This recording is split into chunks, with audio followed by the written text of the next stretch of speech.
सबसे पहले मैं आपको यह विश्वास दिलाना चाहता हूं, इस कहानी के अंत तक आपके चेहरे पर एक मुस्कुराहट होगी, क्योंकि इस कहानी को अंत तक ध्यान से सुनने के बाद आप कुछ ऐसा जान लेंगे जो इस जीवन के रूपांतरण के लिए काफी है। तो चलिए कहानी को शुरू करते हैं। दोस्तों, एक बार एक लड़का एक महात्मा के पास आता है और उनसे कहता है कि गुरुवर, मेरे जीवन में बहुत अशांति है और कृपा कर मेरा मार्गदर्शन करें, जिससे कि मैं इस अशांति से छुटकारा पा सकूं। वे महात्मा उस लड़के से पूछते हैं, बेटा तुम्हारे जीवन में अशांति क्यों है? फिर वह लड़का उत्तर देता है, अत्यधिक विचारों के कारण मेरे भीतर बहुत सारे विचार चलते रहते हैं, जिसके कारण मेरा मन अशांत रहता है। फिर वे महात्मा उस लड़के से कहते हैं, बेटा ऊपर उस आकाश में देखो, क्या तुम्हें सूर्य दिख रहा है? वह लड़का ऊपर आकाश में देखता है और कहता है, जी गुरुदेव दिख रहा है। फिर वे महात्मा जी उस लड़के से पूछते हैं, अगर तुम लगातार धूप में खड़े रहो तो क्या होगा? फिर वो लड़का कहता है, गर्मी लगेगी गुरुदेव और शरीर में बेचैनी पैदा हो जाएगी। फिर वे महात्मा जी उस लड़के से पूछते हैं कि बेटा, अगर धूप में खड़े रहने से तुम्हें गर्मी लगती है तो इसमें दोष किसका है, सूर्य का, गर्मी का या तुम्हारा?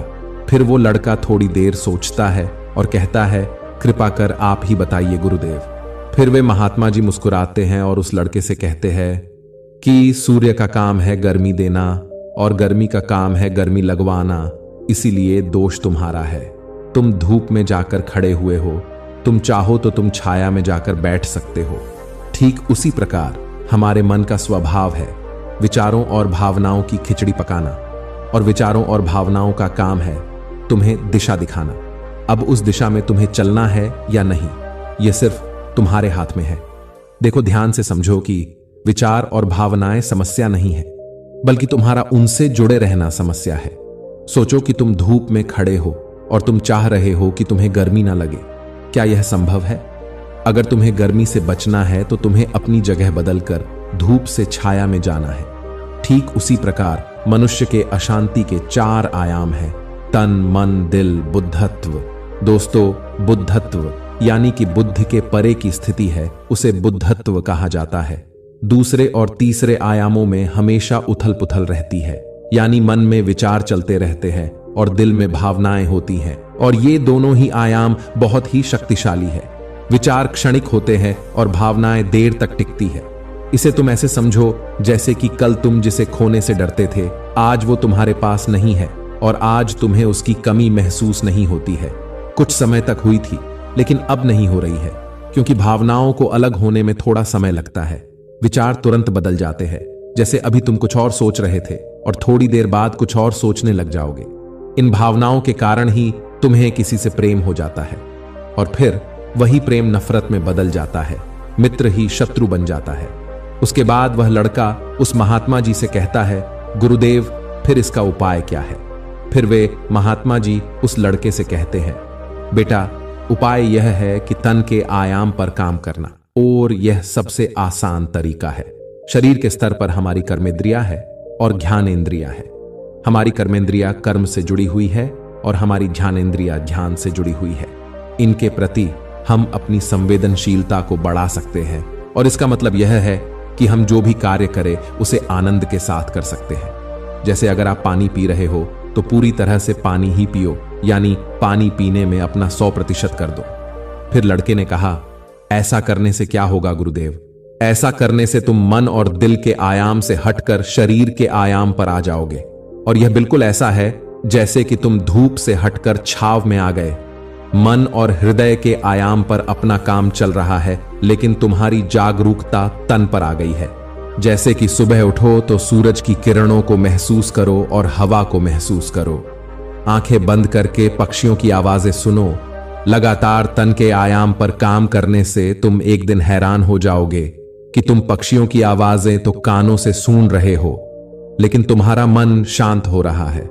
तुमने अपने मन पर कोई कार्य नहीं किया, लेकिन फिर भी वह शांत हो रहा है। इसीलिए पहला उपाय यह है कि हर कार्य को तन के आयाम पर जागरूकता के साथ करना, और दूसरा उपाय है अपने भीतर के नाद यानी सुर को सुनो। फिर वह लड़का महात्मा जी से पूछता है, गुरुदेव अपने भीतर के सुर को कैसे सुने? फिर वे महात्मा जी उससे कहते हैं, किसी शांत जगह पर जाओ जहां पर कोई शोर न हो, और अपनी आंखें बंद करो और अपने भीतर के सुर को सुनने का प्रयास करो। हैरानी की बात यह है कि वह सुर कभी भी बंद नहीं होता है और वह हमेशा चलता ही रहता है। फिर वह लड़का पूछता है, तो फिर उस सुर को मैं अभी और इसी वक्त क्यों नहीं सुन सकता हूं? वे महात्मा कहते हैं कि बाहर के शोर के कारण तुम उसे नहीं सुन पा रहे हो। अगर तुम अपने भीतर के सुर को अभी सुनना चाहते हो तो तुम्हें अपने दोनों हाथों से अपने कानों को बंद कर दो और सुनो। तुम देखोगे कि यह सुर बिना किसी यंत्र के बज रहा है, और जब तुम इसे सुनोगे तो तुम अपने हृदय और मन से दूर हो जाओगे और तुम्हारा मन शांत होने लगेगा। एक बात हमेशा याद रखना कि मन सबसे ज्यादा सक्रिय तभी होता है जब इसे तुम्हारे द्वारा ऊर्जा मिलती है। अगर तुम अपनी ऊर्जा को अपने तन को और अपने भीतर के सुर को सुनने पर लगाओगे तो तुम्हारा मन कैसे सक्रिय होगा? पर समस्या क्या है पता है तुम्हें? हम अपने विचारों से और अपनी भावनाओं से लड़ते रहते हैं और इसी में ही अपनी ऊर्जा को खत्म कर देते हैं। फिर हमें हर बार की तरह हमें अशांति घेर लेती है। इसीलिए अपने मन को शांत करने के लिए ये दो काम करें। पहला, अपने मन के आयाम से हटकर तन के आयाम पर आ जाए, और दूसरा उपाय है अपने भीतर के स्वर को सुने।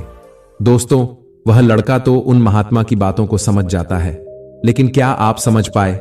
यह हमें नीचे कमेंट बॉक्स में कमेंट करके जरूर बताएं। दोस्तों, आज की यह कहानी आपको कैसी लगी और इस कहानी से आपको और क्या क्या सीखने को मिला, यह भी हमें कमेंट करके जरूर बताएं। साथ ही अगर आपको यह कहानी पसंद आई होगी और आपके लिए कारगर साबित हुई होंगी तो इसे अपने दोस्तों के साथ इसे अवश्य शेयर करें। धन्यवाद।